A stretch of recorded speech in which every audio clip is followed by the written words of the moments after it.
siaran langsung.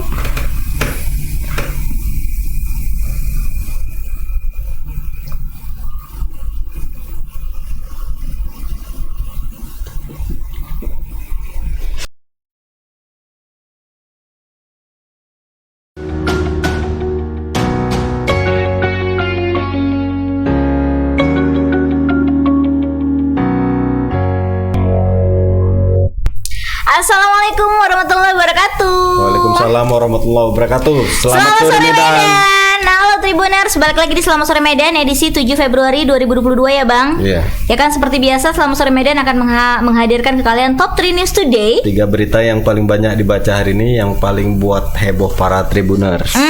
Dan akan ditambah oleh ulasan dari keterangan dari wartawan di lapangan Untuk perkembangan terkininya. Yes. Dan Bang Tas, berita kita seram-seram ini Bang. Apa? Berita pertama lagi terlebih ya, udah muncul ya kan di flyer iya. tadi kan. Sadis ya.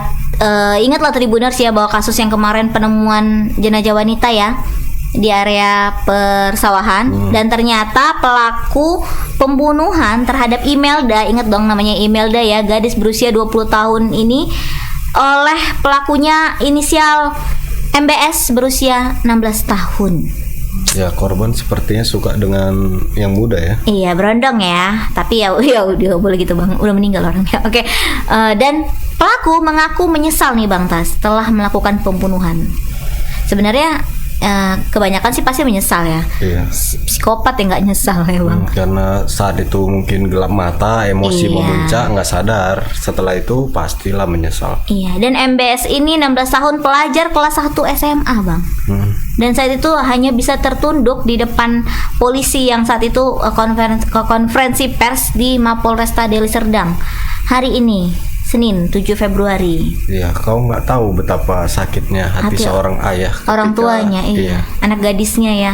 Kau tengoklah nanti ketika kau udah menjadi seorang ayah, iya, gimana caranya susahnya membesarkan seorang anak, malah kau bunuh, kau hilangkan nyawanya. Iya, dan Bang mungkin bentuk penyesalannya atau ya memang mau menutupin. Tapi dalam konferensi pers itu kalau kasus-kasus apa Bang pelaku yang dikenakan penutup wajah? Kalau ini karena dia di bawah umur. Oh gitu. Kalau selain di bawah umur misalnya pencabulan, korbannya ya, korbannya ditutup. Korbannya ya dirahasiakan identitasnya ya, ditutup. Kalau pencabulan ya. Kalau ini pelaku maupun korban kalau di bawah umur dia ditutup. Dirahasiakan juga gitu kan. Ya sih Bang, tadi juga infonya dari waktu ada gelaran kasus di Mapolresta Deli Serdang, wartawan kita juga sempat bertanya sama pelaku dan dia memang mengungkapkan dirinya menyesal karena saat kejadian saat kejadian itu kabarnya ya mereka lagi happy kayak mana sih anak muda happy ya Bang, mau jalan-jalan gitu ya kan, mau jalan-jalan pakai sepeda motor ya kan, kayak Dilan sama Milea mungkin ya saat itu ya. Tapi infonya sih katanya korban ini katanya terus berkutat sama handphone aja, lihat handphone aja, jadi si korban pelaku katanya cemburu ya kan. Dan di sini juga diinfokan oleh Kapolresta Deli Serdang Kombes Pol Rizan Sinuhaji, dia juga bilang pelaku menuduh korban telah berselingkuh. Berarti itu akar mulanya kali ya. Iya. Sehingga ya terjadi istilahnya pembunuhan itu tadi. Dan bisa dibilang ini masih sangat muda ya, kelas 1 soalnya, kelas 1 SMA dan punya naluri membunuh. Iya, ada apa berarti ya? Apa sih yang dia tonton? Apa sih yang dilakukan? Apa sih referensi dia ya kan? Sampai segitu. Lingkungan yang bagaimana sih? Kita pengen tahu juga ya, apakah lingkungannya sekitarnya buruk atau segala macam. Tapi Bang, yang agak ininya lagi, agak aneh lah gue bilang ya. Istilahnya mereka ini baru menjalin hubungan asmara baru sebulan lebih loh katanya. Dan dari perkenalan melalui sosial media Facebook. Nah itulah apa ya bahayanya Facebook ini. Iya, penggunaan yang salah ya. Salah. Jadi perlu adanya pengawasan dari orang tua. Mau ketemu siapa atau apa, perlulah kayaknya. Iya, makanya itu artinya sosial media itu banyak sih manfaat positifnya ya kan. Banyak. Cari informasi. Ketemu kawan lama. Iya. Silaturahmi. Jangan pacar lama ya. Kawan lama. Banyak informasi, bersilaturahmi. Pokoknya kita bisa belajar lah selain dari Mbah Google gitu ya kan. Iya. Tapi anak-anak zaman now sekarang ini kayaknya apa ya, menyalahgunakan ya bang. Kalau cari jodoh baik-baik nggak masalah. Iya, nggak apa-apa. Iya benar, membuka istilahnya peluang buat cari pacar ya kan, cari jodoh boleh lah, pendekatan. Tapi ya Intinya kembali kepada pribadi masing-masing, digunakan untuk hal positif atau negatif gitu kan. makanya catatan nih ya buat sekarang ya, kaum muda milenial sekarang, kaum anak-anak zaman sekarang ya, istilahnya berpikir bijaklah dalam menggunakan mau smartphone-nya mau pakai untuk apa. Apalagi zaman sekarang daring kan bang, pasti setiap anak dibekali sama orang tuanya handphone. Apalagi kalau misalnya zoomnya segala macam takut lemot, dikasih yang lebih canggih lagi handphonenya ya kan. Kemudian tugas-tugasnya juga melalui internet. Jadi ampun, tapi perlu juga pantauan atau bimbingan dari orang tua bang. Penggunaan handphone dan sosial media lainnya nggak apa-apa, minta aja passwordnya, kalau nggak dapat uang jajan bisa kan bang. Iya bisa jadi sih. Dan kita kembali ke topiknya ini bang, bahwasanya pada saat terjadi pembunuhan itu kabarnya korbannya sempat melakukan perlawanan bang, mencakar, menggigit, sampai akhirnya mungkin pelaku untuk memastikan tidak jadi ada perlawanan lagi, ditenggelamkan lagi dia itu. Dan agak-agak psikonya ya, setelah kejadian itu ternyata pelaku itu 1 hari kemudian masih melakukan aktivitas. 1 hari setelahnya masih sempat melakukan masih melakukan aktivitas seperti biasa, sekolah, menutupi apalah kedoknya ya. iya. Dan tentu yang kemarin flashback lagi di berita kemarin, jasad Imelda kan kemarin ditemukan Kamis 3 Februari sekitar pukul 7.30 yang ditemukan oleh petani yang mau manen sawah. Dengan kondisi jasadnya itu mengapung dan telungkup di area kolam. Mungkin kita bisa lihat ini bang, video terkait ada videonya, berita ini. Silakan.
Bro, nyesel bro. Kamsul? Bro, nyesel kok. Oh nyesel.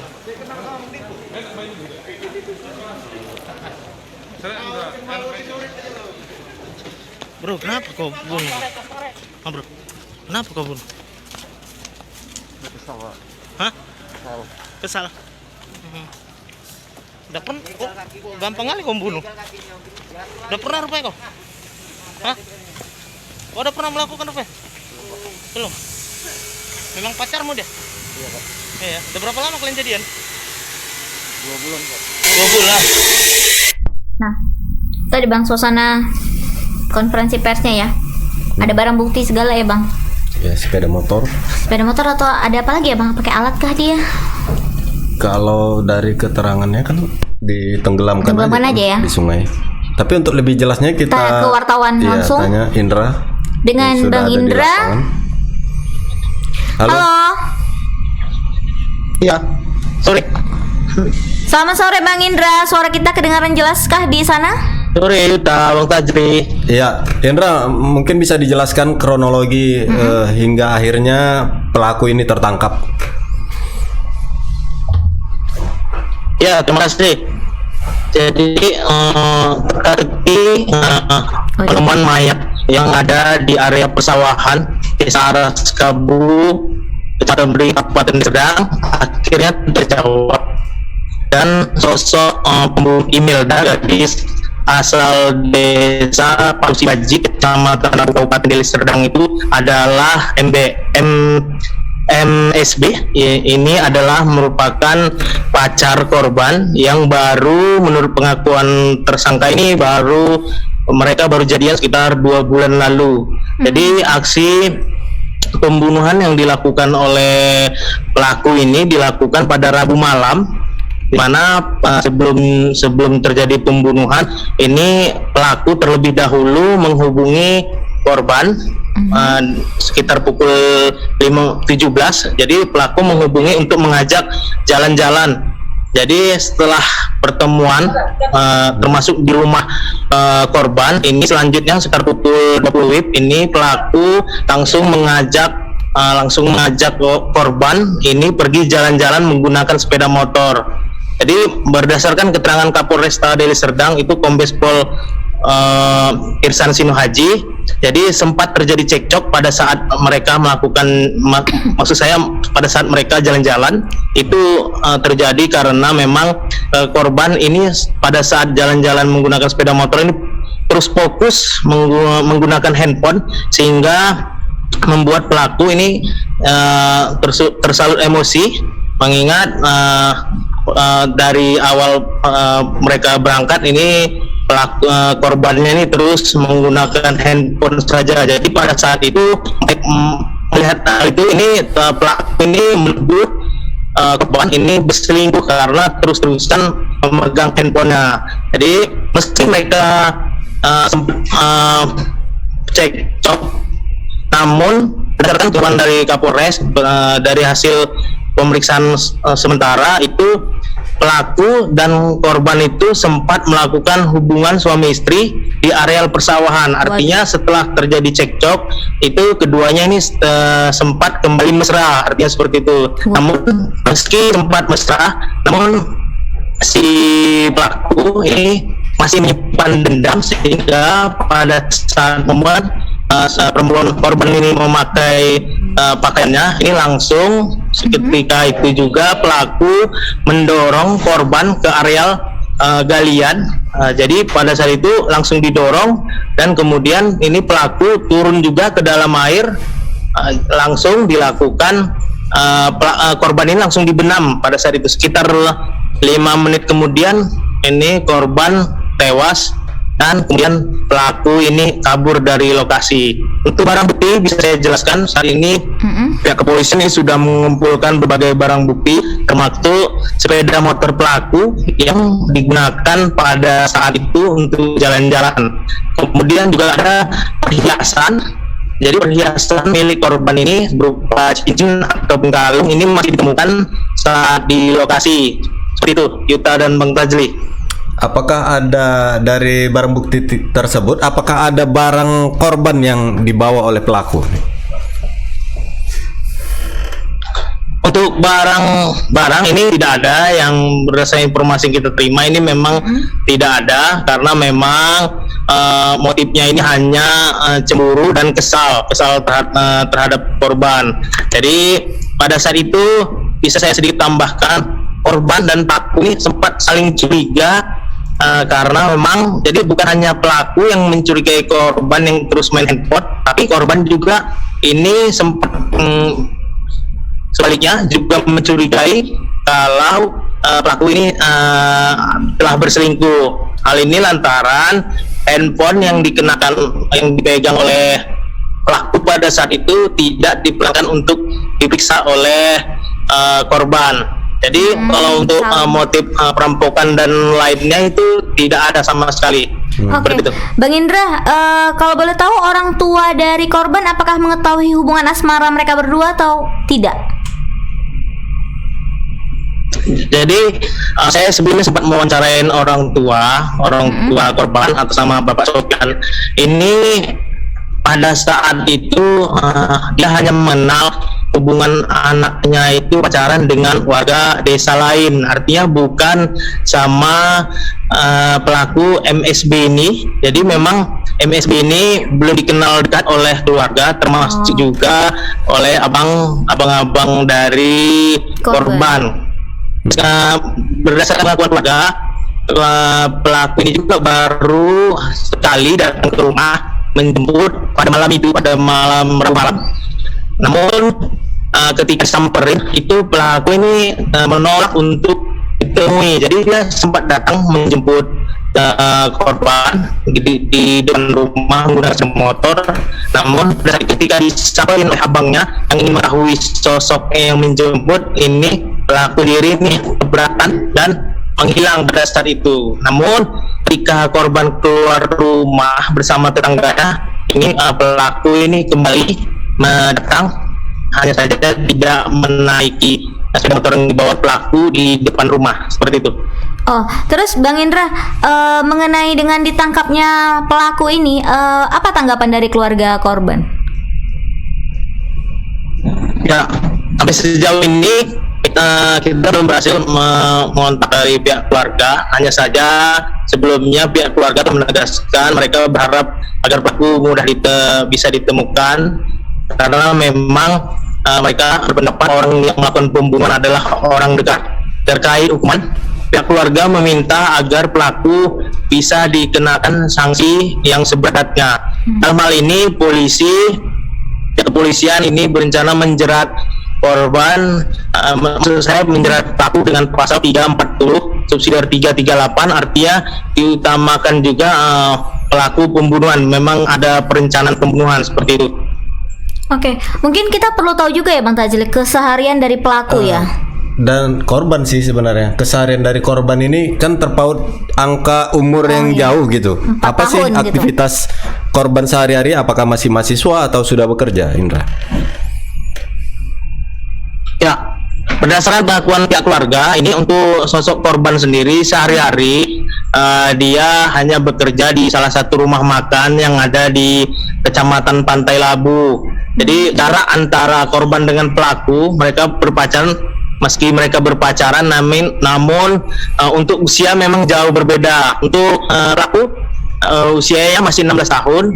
Untuk kesibukan sehari-hari berdasarkan pengakuan tetangga, ini selain sibuk dengan aktivitas sekolah, jadi pelaku ini juga sehari-hari membantu orang tuanya mengarit rumput untuk ternak yang diusahain oleh ayahnya sendiri, seperti itu. Pelaku sendiri ini tinggal di Desa Sidurip, Kecamatan Beringin, dan ini pelaku ditangkap pada Minggu dini hari setelah yang bersangkutan ini nonton kuda lumping bersama teman-temannya. Waduh. Seperti itu. Jadi perilaku pelaku sehari-hari di sekolah bagaimana? Apakah termasuk anak yang bandel sehingga kayak kepikiran untuk ngebunuh ini, kalau nggak, ya kan Bang, anak bandel atau apa gitu? Ada permasalahan keluarga. Bagaimana perilaku di sekolahnya untuk pelaku? Ya, untuk sekolah, perilaku di sekolah kita sendiri belum bisa mengetahui, karena memang tadi ketika saat digelar konferensi pers yang dipimpin oleh Kapolresta Deli Serdang, Kombes Pol Irsan Sinawaji, ini Kombes Pol Irsan sendiri ini belum secara terbuka menyebutkan ya di mana pelaku ini bersekolah. Jadi memang demi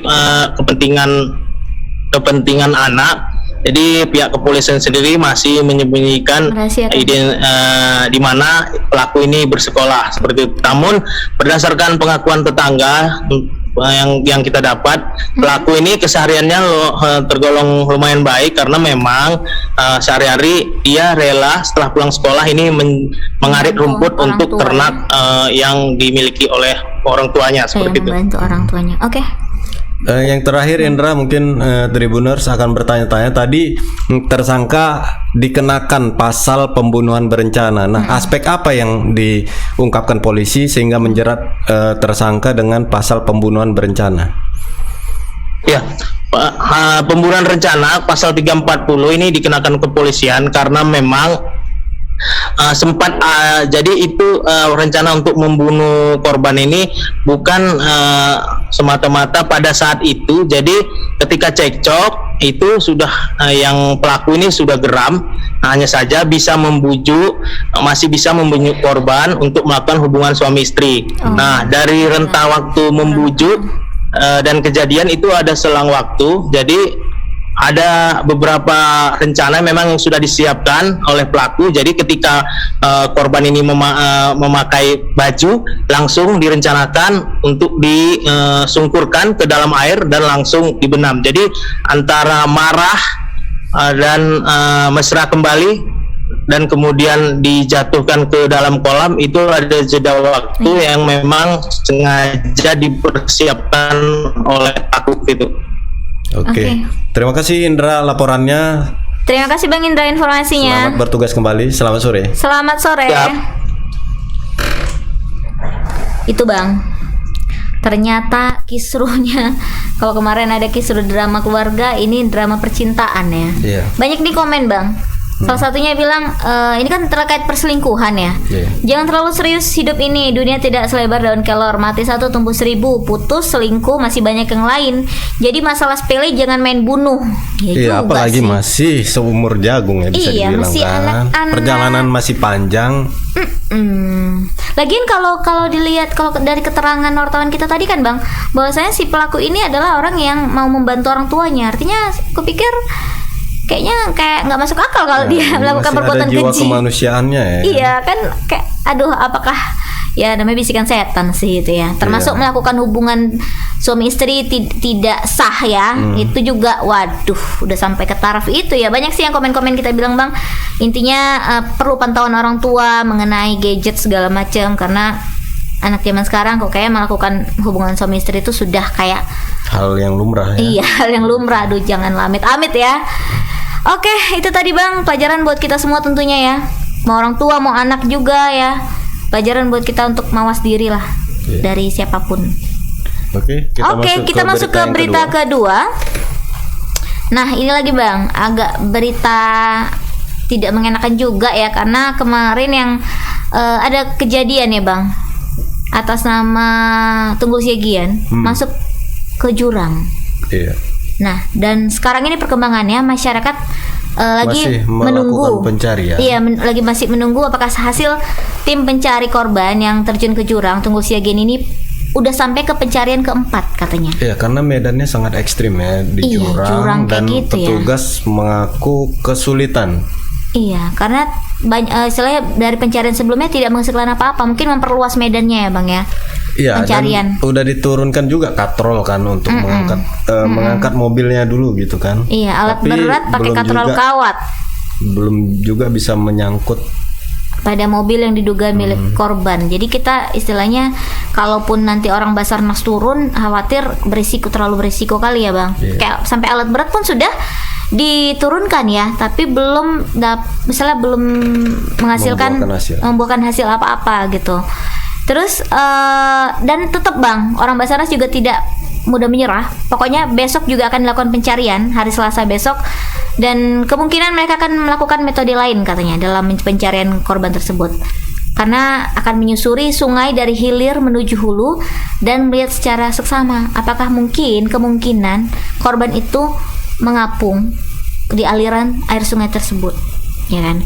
Dan kita semua berharap sih pencarian ini segera selesai, korban segera ketemu, jadi kita bisa tahu penyebabnya apa, kenapa kok mobilnya bisa terjun bebas gitu ya. Oke, dengan info lagi, mobilnya ini ya Bang, kendaraan pickup jenis Grand Max warna putih BK 9448BA yang terjun bebas ke jurang aliran sungai Aeuwalu CPGPG Kecamatan Nasau Toba Sabtu kemarin 5 Mungkin Februari. bisa jadi karena faktor kehilangan keseimbangan karena Jalanan kecil ya? mobil Grand Max-nya membawa mebel. Iya. Lumayan berat muatan Tapi jalanannya gimana ya? Nanti kita lihat videonya. videonya. Oke, silakan video.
Nggak bisa. Izin untuk di sini tidak ada hambatan kalau tidak bisa temui kan berarti. Kalau di kopi di monitor tapi sementara belum ada dari kopi yang ada ini ya. Ada informasi. Kopi dan bos.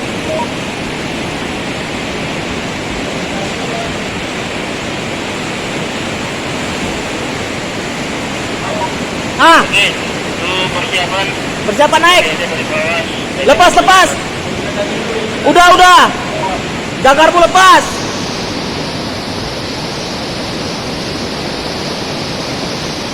Oke.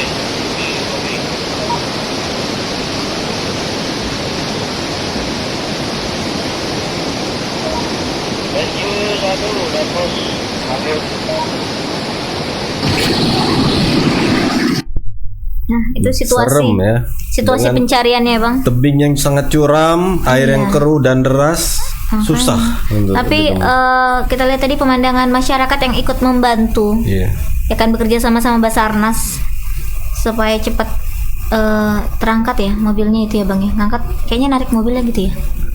Tadi ya? Mungkin dia kayak mau dicangkok gitu, diturunkan, diangkat, diturunkan supaya nyangkut dulu gitu. Oke lah, kita langsung tanya ke wartawannya Ada Maurits terkait yang berita di ini dengan lapangan. Maurits. Halo, selamat sore Maurits. Selamat sore Kak, Bang Tajli dan Kak Yuta. Selamat sore Medan. Ya, mungkin bisa dilaporkan Maurits perkembangan terkini terkait pencarian korban yang jatuh ke jurang ini, Maurits. Hingga saat ini pencarian korban masih tengah dilakukan. Ini merupakan hari keempat dan esok hari kelima. Hingga saat ini belum ada hasil apa-apa. Dan pada hari ini juga tim Basarnas sudah menurunkan alat berat dengan menggunakan kawat seling baja untuk menarik jangkar yang sudah dilemparkan oleh tim Basarnas yang didugai adalah mobil korban Tunggul Siagian berumur 65, warga Dusun Sibaning, Desa Lubanrau Timur, Kecamatan Nasau, Kabupaten Toba. Nah, kejadiannya pada Jumat sore dan keluarga nggak tahu dan termasuk dengan tim Basarnas. Kalau pencarian sudah maksimal tim Basarnas, tapi hasil belum ada titik terangnya. Kami sudah menduga bahwa mobil itu tidak berada di kawasan itu karena memang situasi di kawasan itu sangat susah ya menurut peneliti Basarnas. Dan juga kita lihat langsung dari jalan adalah tepi jurang, medannya sangat curam dan batu menjadi dinding sungai. Kedua dinding sungai itu berlumut dan licin sehingga para anggota tim merasa kesulitan saat melakukan turun dari pinggir jalan menuju ataupun menuju dan juga adalah sungai membuat mereka mengalami kesulitan dan ataupun areal di sungai ini terdapat. Oke, mohon maaf Tribuners, sepertinya komunikasi dengan wartawan kita sedikit terganggu. Ya, karena jaringan di sana juga Karena lagi sulit. jaringan, iya. Ya, jadi sampai saat ini masih tetap melakukan pencarian. Oke, Moritz, kalau boleh ini kita tahu apakah keluarga dari korban Ada di lokasi? Iya. Hingga saat ini yang berani datang ke lokasi dan kita untuk berbincang sebentar tadi, kemarin itu hanya anak pertama. Anak kedua sebenarnya anak pertama ada perempuan, tapi dalam masyarakat ada benda itu yang laki-laki yang jadi pertama. Jadi anak pertamanya John Tarsagian menceritakan bahwa sosok ayah ini adalah sosok yang bekerja keras dan juga sering menasihati mereka sebagai anak, begitulah. Jadi dia merasa sangat sedih dan terpukul atas kejadian itu. Apakah korban ini memang pengusaha mebel atau dia hanya sebagai sopir pengantar? Nah, hingga saat ini diketahui dari informasi masyarakat, informasi yang kita dapatkan juga dari masyarakat maupun kawal dia, masyarakat sekitar dia juga mengatakan bahwa dia pengusaha mebel, dan makanya dia berupaya untuk membeli mesin second mebel. Jadi itu yang dibawanya di dalam pickup itu, Bang. Oke, kalau boleh tahu ada nggak target dari Basarnas ini untuk proses pencarian korban ini sendiri? Mau berapa lama? Nah dari SOP yang tadi kita berbincang dengan mereka, SOP yang mereka punyai itu hanya sekitar 7 hari, dan besok mereka akan melakukan dengan metode lain. Awalnya kan mereka menggunakan sling, lalu mereka besok akan menggunakan metode menyusuri aliran sungai. Metode Walaupun sebenarnya dengan berat hati, nampaknya agak riskan juga soal keselamatan mereka karena arus sungai di sana deras dan keruh serta dipenuhi dengan batu-batu gitu. Oke, Moritz, terima kasih laporannya. Selamat bertugas kembali. Kami nantikan informasi terkini. Perkembangan selanjutnya. Selamat sore, Moritz. Selamat sore. Waduh, Bang.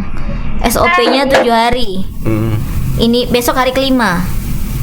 Dan mungkin, juga harus diperhatikan juga medannya kan, karena kalau perahu karet juga kayaknya tadi mungkin nggak ada yang sempit, iya, gitu kan. Daerah ada yang menyempit, terus melebar lagi, takutnya nanti malah beresiko terhadap petugas Basarnas yang atau ada di mengevakuasi. tengah-tengah air terjun atau gimana kan. Iya, kita nggak tahu. Memang sungai apa ini, Bang? Sungai Ae Walu, PGPG. Wah, medannya juga sulit kayak gitu, terus mobilnya juga masih nyangkut. Iya, ternyata Pak Tunggul Siagian ini ya pengusaha mebel. Dan dia mungkin aktivitas kemarin itu lagi mau jemput mebel yang second, mau direparasi lagi buat jadi baru. Waduh, sebenarnya dalam tugas kerja, dalam kerja mencari dia gini nafkah, ya, mencari nafkah ya. Tapi dapat situasi yang tidak baik seperti ini ya, kita doakan mudah-mudahan segera diketemukan. Ya Bang ya, dan keluarga korban juga biar tenang ya Bang. Bagaimana nanti selanjutnya? Oke, itu tadi berita kedua kita. Waduh, yang pertama juga nggak mengenakan, yang kedua juga enggak, yang ketiga ini mengenakan nggak sih? Nggak enak juga. Kenapa? Karena korupsi lagi. Kayak mana? Kemarin korupsi ex Bupati Labura, tahu kan Bang? Sampai 2M lebih itu ya. Ya, ini pun M juga nih. M juga kan. Tapi anehnya yang kemarin ex Bupati Labura dia korupsi. Jadi waktu dibacakan dakwaan sama hakim, majelis hakim, komen anehnya kalau menurutku ya, pikir-pikir lagi lah majelis hakim lah. Disuruh mikir-mikir lagi, artinya dijatuhin 16 bulan loh cuman Bang. 16 bulan. Mungkin gini, apa yakin segitu 16 bulan, tambahin dong. Kecepetan gitu. Enggak ada yang nanti banding kalau lama ininya. Ini Bang, hari ini berita ketiga kita ada korupsi. Didakwa korupsi dana bantuan operasional sekolah selama 2 tahun. Mantan Kepala Sekolah Menengah Atas Negeri Medan kan Bang, SMA 8 Medan, Jongor Ranto Panjaitan menjalani sidang perdananya hari ini di Pengadilan Negeri Medan. Ya, ini kepala sekolah memang banyak godaan ini kalau untuk dana bos ini. Iya, apalagi kalau baru masuk dana bos, padahal wartawan Bang pengen tahu nih Bang, udah sampai mana perkembangan, tapi takut. Takut aja kalau berkaitan mau nanya apa tentang dana bos, Pak. Aduh. Karena ya ada juga ulah segelintir wartawan oknum ya. Memanfaatkan. Minta bagian juga. Yang memanfaatkan, iya Pak, kalau nggak mau ditanyain macem-macem Ya udah, tapi itu kan oknum ya, segelintir ya, kita tidak menyamaratakan itu. Dan dalam sidang perdana hari ini Bang, JPU-nya Pak Fauzan Irgi Hasibuan menuturkan perkara ini bermula saat SMA 8 Medan menerima dana BOS. Yang mana dana BOS itu diperkirakan setiap siswanya 1,4 juta per siswa per tahun ajaran, ya kan? Tahun ajaran 2016-2017 dan 2017 dan 2018. Total kayaknya ada 2 miliar lebih nih ya Bang ya. Itu 1 miliar 377 dan 1 miliar 372,6 lah ya. 2,6. Dan JPU juga bilang dalam pengelolaan dan penggunaan dana BOS di sekolah harus didasarkan pada kesepakatan dan keputusan bersama antara tim BOS sekolah, Dewan Guru, komite sekolah. Namun terdakwa tidak ada melibatkan anggota tim BOS sekolah, Dewan Guru dan komite sekolah dalam mengelola. Jadi mungkin ya ini seperti ada pengadaan fiktif gitu mungkin ya. iya, banyak sih dia melakukan penarikan cek katanya untuk beli kursi siswa lah gitu ya. Sebesar 35 juta, pengadaan meja 18 juta dan barang-barang lainnya lah Bang, yang menyebabkan kerugian negara 1,2 miliar di tahun 2017. Dan di 2018 244 juta. Ya kan? Jadi banyak nih Bang kerugian negara di Bang. Kita tanya ke wartawannya aja nih ya, pasal-pasal segala macamnya. Tapi sebelumnya Kita lihat videonya dulu.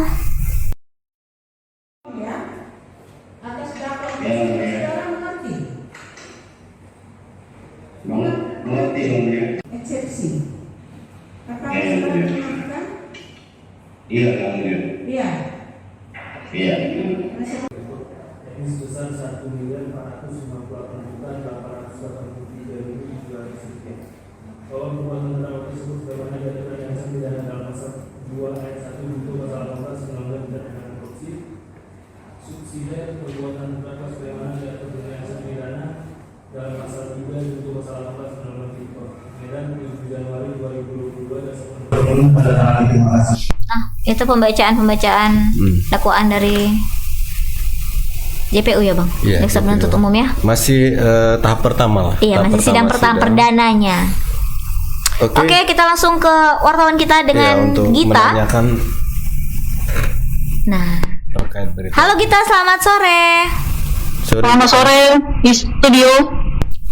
Iya, silakan Bang. Gita, mungkin bisa dijelaskan tadi kan item apa ya? Item belanjanya itu sedikit sih sebenarnya, pembelian kursi atau meja perlengkapan sekolah, tapi hasil apa ya? Dugaan korupsinya itu sampai hampir 2,6 miliar. Itu bagaimana? Ya, baru saja tadi dibacakan sidang perdana dugaan tindak pidana korupsi yang menjerat mantan kepala sekolah SMA Negeri 8 yaitu Jonggor Panjaitan di Pengadilan Negeri Medan, di mana jaksa penuntut umum dari Kejaksaan Negeri Medan Fauzan Irgi Hasibuan mendakwa terdakwa Jonggor ini mengakibatkan kerugian keuangan negara sebesar kurang lebih 1,4 miliar, di mana dalam dakwaan JPU disebutkan bahwa dugaan tindak pidana korupsi ini dilakukan oleh terdakwa Jonggor kurang lebih selama 2 tahun, maksudnya 2 tahun anggaran yaitu tahun 2017 dan 2018. Jaksa penuntut umum sendiri dalam dakwaannya menguraikan awal mula kejadian ini, perkara ini bermula saat di tahun 2017, di mana kepala sekolah ini si Jonggor ini membentuk tim dana BOS yang ada di SMA Negeri 8 yang di mana pengurusannya itu diambil dari sejumlah staf maupun guru-guru ataupun ASN yang ada di SMA Negeri 8 tersebut. Namun dalam prosesnya para anggota-anggota tim BOS tersebut tidak difungsikan sebagaimana mestinya. Bahkan di dakwaan jaksa disebutkan bahwa sejumlah tim itu mengaku tidak bekerja apa-apa. Bahkan di dakwaan jaksa disebutkan bahwa bendahara dan tim penerima barang itu hanya sebagai jabatan aja, hanya numpang nama aja, ibaratnya hanya numpang nama, hanya disuruh meneken. Demikian Kak Tarik. Nah Gita, ini kan tahun ajaran 2016 sampai 2017. Nah sekarang rentang waktunya kan cukup panjang. Ini apakah proses pelimpahan berkasnya yang lama atau memang baru menerima laporan ini, Gita? Iya, baru muncul kasusnya.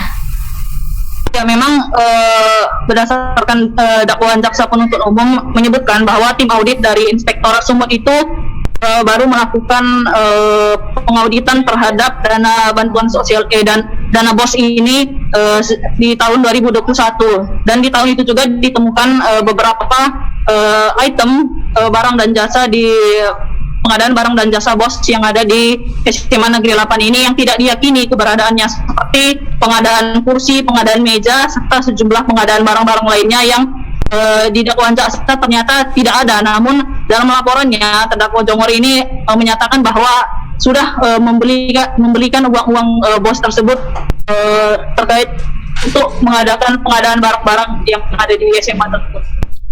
Oke, Gita, terdakwa kan tadi bilang bahwasanya dia kayaknya main tunggal gitu kan. Tapi apakah majelis hakim dan yang lainnya tidak melakukan pemeriksaan terhadap yang terkait lah ya? Ya, apakah percaya saja masih ya? ada tersangka lain? Apakah tidak melakukan pengembangan atau pemeriksaan lanjutan? Sejauh ini berdasarkan penjelasan dari Kejaksaan Negeri Medan yang menangani perkara ini menyebutkan masih dalam perkara ini masih terdakwa tunggal, yaitu terdakwa Jongor, karena memang dalam dakwaan jaksa menyebutkan bahwa terdakwa Jongor ini tidak melibatkan yang lain, tidak menggunakan ataupun tidak melibatkan anggota-anggota tim BOS tersebut dalam pengadaan barang dan jasa yang ada di SMA Negeri 8. Demikian info terbaru dari Kejari Medan.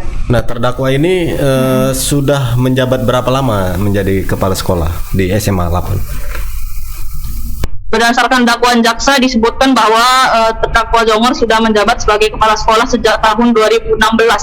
Dan perkara ini, perkara dugaan tindak pidana korupsi ini ditemukan kerugian keuangan negaranya pada tahun 2017 dan 2018.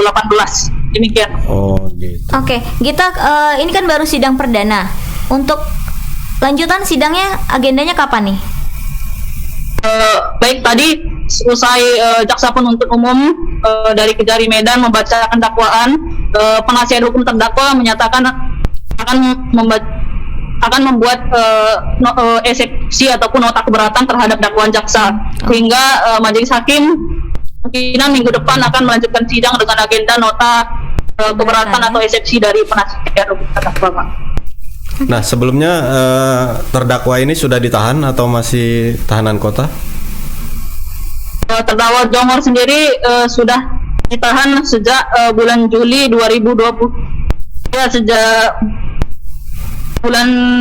sekitar bulan Juni tahun lalu di rutan Tanjung Gusta Medan. Oke. Terima kasih Gita informasinya. Selamat bertugas kembali. Selamat sore. Selamat sore Gita. Oke Bang, ya ampun Bang. Itulah kalau menyalahgunakan kekuasaan ya. Wewenang. Di tahun-tahun pertama bertugas sebenarnya. Iya, kan? 16-17 kan Bang? Dia 2017-2018. Iya, itu menyalahgunakan wewenang. Harusnya sih kan kepala sekolah itu yang ngasih contoh lah ya kepada guru-guru lain. Ya ternyata korupsi sudah ada di lini bawah sekarang. Ya iyalah ya kan. Masih ada uang yang bisa dicairkan. Diputar-putar gitu ya. Tapi kalau dana BOS ini nggak langsung masuk ke rekening siswa ya Bang? Kemarin itu kartu Indonesia saya pintar ya. Kartu beda ya. BOS itu untuk peralatan ya. Bantuan operasional sekolah. Iya, peralatan ya. Oke, tapi kan ada tujuannya juga mungkin untuk buku atau kan karena persiswa katanya ada nih, Bang. Tergantung nggak tahu nih, tujuannya persiswa untuk persiswanya atau jadinya total besarannya untuk sekolah itu dihitung persiswa, ngerti kan maksudnya bukan Bang? Iya. Atau untuk siswanya langsung atau bagaimana fasilitasnya? Itu biasanya dibelanjakan kan? Dibelanjakan ya untuk fasilitas siswanya ya. Hitungannya 1,4 juta per siswa. Berarti kalau banyak siswa ya makin banyak lah dana bosnya. 900 berapa? Berapa ini tadi ya? Nah, 984 siswa. 984 siswa. Wow, kali 1.400.917 siswa ya ampun banyak kali Bang. Jadi ini masih sidang Makanya perdana. tergiur terdakwa tadi kan. Iya, tapi tapi kan Bang, Ya, bingung Ibu- juga ya kok Ibu nanti berani hati-hati lah. jangan mudah-mudahan dijauhkan dari hal-hal yang seperti inilah. Tapi kok berani ya Bang main tunggal ya? Sebenarnya kita tidak membenarkan ya, tapi kalau misalnya melakukan sesuatu itu kalau kerjasama kan lebih ini dianya. Main tunggal itu lebih dikit resiko ketahuan. Oh ya, takutnya satu ada ember ya. Iya. Tapi kalau keras siramannya nggak ember Bang. Buktinya ini hampir selamat dia. Oh iya. Lama udah Rentang berselang, waktunya ya? tiba-tiba di tahun 2021 diaudit. Orang inspektorat ngaudit ya kan, dapet lah ceknya juga cek. Mungkin nota palsu Mungkin kali ya. duitnya pun udah habis. Kayaknya. Itu kira-kira ada nggak ya subsidi kurungan dengan pengembalian uang? Ada biasanya Biasanya seperti ada. itu, iya. Dan Kayaknya- dia sudah menjalani masa tahanan dari bulan 6 tadi katanya ya. Udah 8 bulan menjalani masa kurungan. Divonis tadi 2 tahun. Iya. Dikit lagi lah Pak. Kok keberatan sih? Kan menyampaikan nota keberatan tadi ya penasihat hukumnya. Tapi ya itulah Memang ya. Iya hak dari berhak sih. terdakwa. Tapi ada nggak yang nerima ya? Udah deh, ya udah divonis 2 tahun. Oke, kita jalani bersama. Enggak ya. Jarang lah ya di film itu ada Bang. Iya. Ya kan. Nah, jangan sampai lah ya hal-hal seperti ini. Pelajaran buat sekolah-sekolah lain ya. Udah ada kan? Ya, jangan main-main lah dengan Iya. dana bos ini. Aduh. Karena udah ada ya contohnya ya kan. Apalagi sebagai pendidik. Harusnya mendidik cikal bakal anak-anak muda yang akan membawa nama bangsa Generasi. menjadi besar ya. Tapi kalau dikorupsi, tapi nggak tahu lah Bang. Mudah-mudahan lah ya para petinggi-petinggi yang punya wewenang ini benar-benar amanah. Dan semoga hukuman itu membuat dia Jerah. jerah dan membawa pelajaran bagi yang lain. Iya, itu aja sih pesan kita dari Mama Dede ya. Iya. Ya, itu tadi 3 berita yang paling terhits hari ini. Iya, jadi pelajaran buat kita semua ya. Tadi 3 berita tadi udah panjang. Dan buat kalian Tribuners, terima kasih sudah menyaksikan Selamat Sore Medan edisi 7 Februari 2022. Iya. Jangan lupa ikuti Media sosial kita Tribun Medan, ada Instagram, Facebook, YouTube, Snack Video, TikTok, dan yang paling utama adalah Tribun Medan Explore YouTube-nya. Itu subscribe dong ya iya, kan. konten-konten kuliner, wisata-wisata menarik. Jadi referensi buat kalian ya. Harus di-subscribe, like, dan di-komen. Yang di-share juga ke teman-teman ya kan, biar tahu nggak capek-capek Bang nyari kuliner mana sih yang enak atau tempat wisata mana sih yang enak gitu ya. Tribun Medan Explore, ingat ya. Yes. Oke, kita sampai di acara Bang Tajli. Kita pamit dulu. Saya Tona Sution Saya Tajil Muhammad. dan gue yang bertugas. Kita pamit undur diri. Assalamualaikum warahmatullahi wabarakatuh. Warahmatullahi wabarakatuh. Selamat sore Medan.